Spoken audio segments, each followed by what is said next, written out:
I was responsible for 3 schools at a time, and I spent time at most of the schools in my area. There were 20 elementary schools, and I think 8 middle schools and 2 high schools in my district at the time I was working there. It might have even been more elementary. I might be low on that. It might have been closer to 30. A lot of schools. And I had the opportunity to work on every one of those campuses at some point or another. And I had direct responsibility over 3 of them in any given year. So I was pretty intimately involved in that shit. I'm not saying I'm an expert, but I spent a lot of years listening to educators talk, watching educators at various levels of responsibility. See, I don't just have one view. I wasn't just with the teachers. I was with the teachers and their bosses, the teachers' aides. I was with the fucking administration officials all the way up to the fucking superintendent, all the behind the scenes guys, like all the big, fucking district office officials and shit. I knew them all. I talked to them all. So, I heard all the different perspectives. And I watched the kids, because I was there for 8 years, there were some kids that were in first grade or kindergarten when I started that were going into high school when I quit, I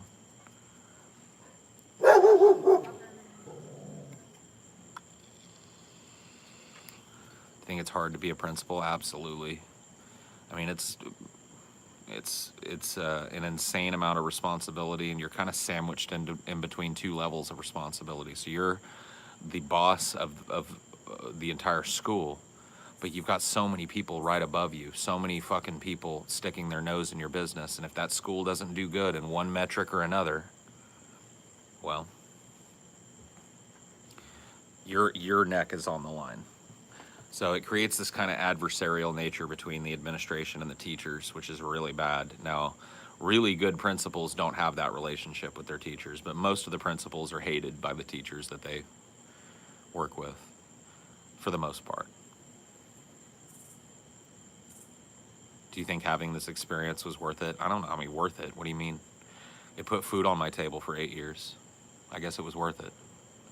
I try and take away stuff from it, and I really had there was a crisis point with me at that job where I just couldn't work it anymore. Like I went to my wife at the time, and I just told her, I said, I'm gonna end up fucking shooting myself in the head or something at this job, because the negativity should have just gotten worse. Money had gotten tighter, class sizes larger, teachers were laid off, and the level of negativity on every campus, and just the level of the overarching feeling of failure was just soaking into me. You know what I mean? It was soaking into my skin.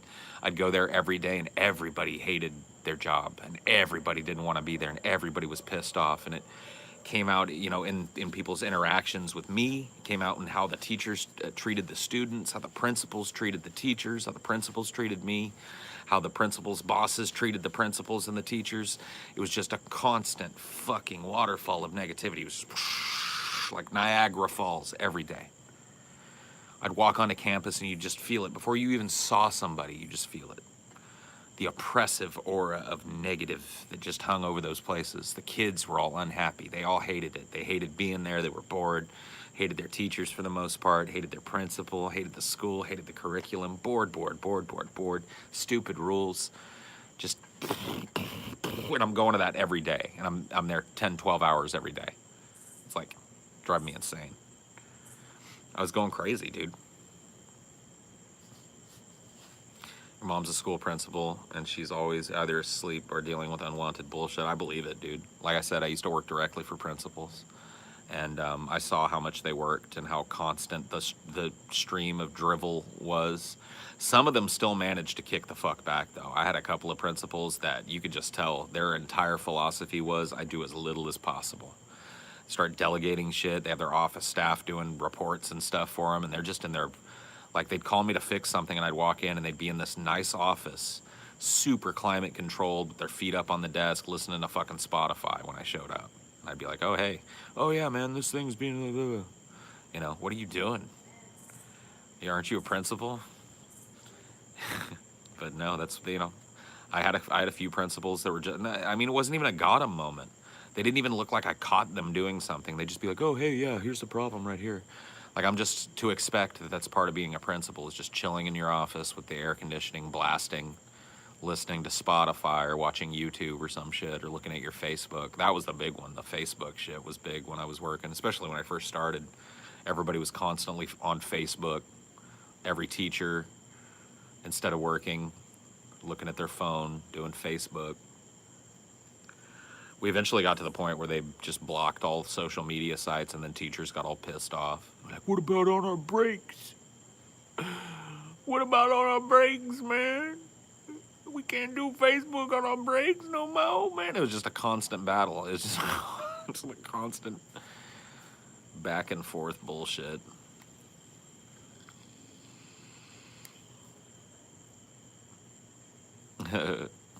Yeah, I mean, I don't care if people aren't taking it seriously.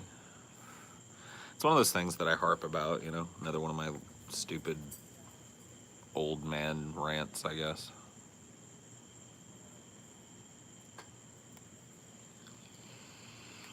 And I don't know if you'll be able to get away with it. Like I said, bad principals and bad teachers are treated kind of like the Catholic Church treats priests that diddle kids.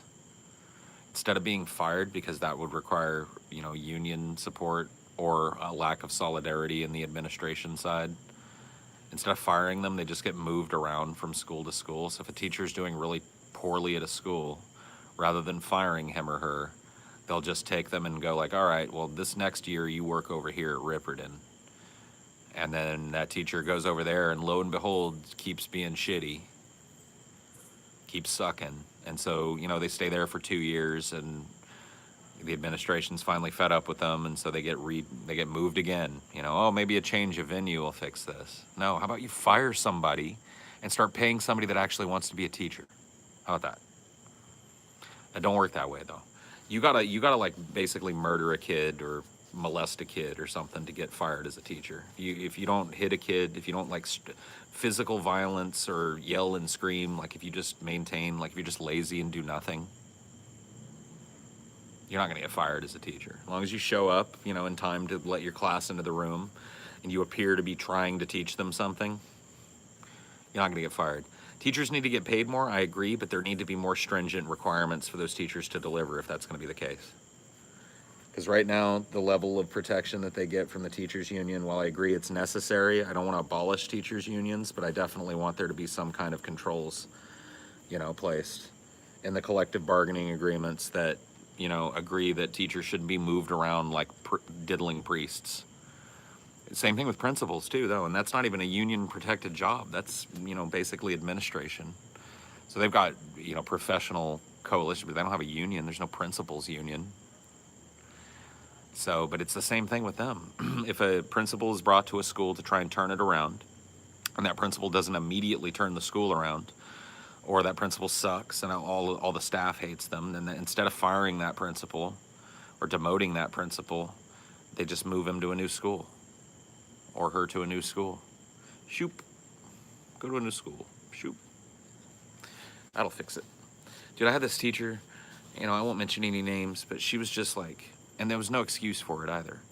Technology became a big part of how teachers were doing their jobs. They had these smart boards. Promethean was the company that made ours, but there's a company actually called Smart Boards too. But it's, you know, you project the image, you can control it with a special pin that basically makes it a mouse pointer. So it gives them all this freedom and mobility when they're teaching. They can pull pictures in and make them bigger and shit. It's really cool technology, and our district bought into it in a big way. Now, I don't know if I would have recommended that, but they didn't ask me. Multi-million dollars worth of buying Promethean boards and putting them in classrooms, along with, you know, short throw projectors and all of the technology that goes into supporting those boards, which is retarded. And the teachers were expected to use them, you know. The district had spent a ton of fucking money on these boards and expected teachers to actually make use of them. They wanted to see a change in the way that teaching was done. Well, there were always teachers that never really got it, and some of them were just old ladies or old men that just, you could tell, like, they're not comfortable with technology in the first place. Now, I don't think that's an excuse. If you got a job and all of a sudden, you know, the nature of that job changes and you need to know more about it, it's like on you to learn. Like, all of those teachers were smart enough to learn how to navigate a computer. They just didn't want to. They didn't like the computer. They didn't want to use it. But there was one who was just a total nightmare. She was always complaining about her stuff not working, right? And instead of complaining to me, who's the tech guy, she would complain to the district office and the principal. And now she was well known in the district for being totally off her rocker and shit. But I don't know, dude. She just refused to learn. Like, just wouldn't do it. And it was like she was such a case for being fired. Such a case. Like, she could have easily been fired, and some younger, like, and it wasn't even because of her age, but I'm just saying, some younger, idealistic, fresh out of college teacher that really has a passion for teaching students could have had that job and used all that great technology. And instead, that slot was filled with a woman that had no intentions of ever learning anything, complained constantly about how she couldn't do the things that were required of her because the technology was never working.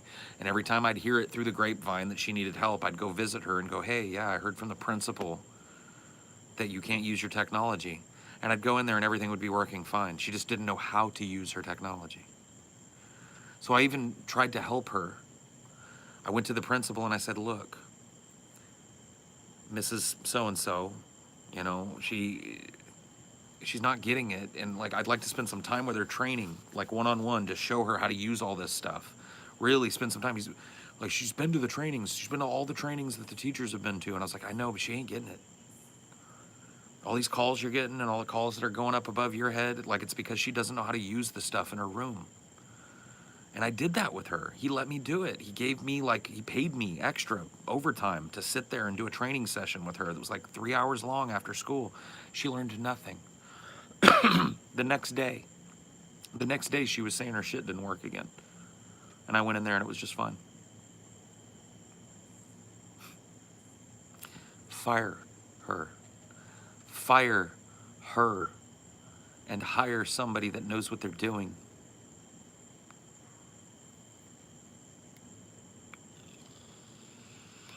Yeah, I was friends with some of the teachers. Some of the really cool teachers. I mean, not like friends, like we would go chill a whole bunch outside of work, but we had really close, like, friendly, you know, kind of rapport with them. Like, they knew, because they knew I really cared about my job, and I did, you know, say what you want about me, but like, I cared about that job. I tried really hard. I busted my ass. I worked overtime all the time.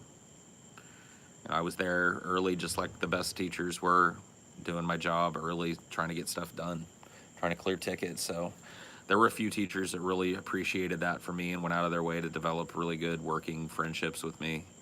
I wasn't really good friends with any of the people on my team, like the other people that did my job, except for one dude, a guy named Terry. He was awesome. Terry was dope. He was my smoking buddy. He's a little older than me, but we, you know, both kind of came up with the same, you know, sensibilities, like the same kind of movies and music. So we were just real fast friends.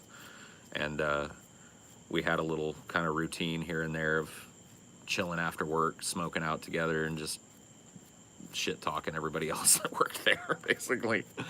He was my best bud over there. Yeah, I've been trying to get a hold of him. I still have his number and shit, but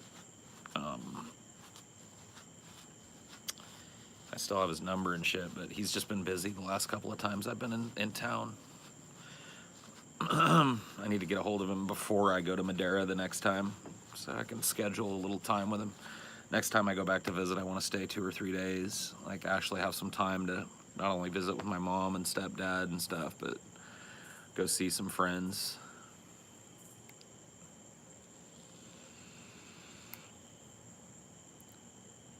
The school didn't drug test. I mean, I guess if I'd been involved in some kind of really stupid accident, but I had a medical card, so they couldn't even have done anything in that case.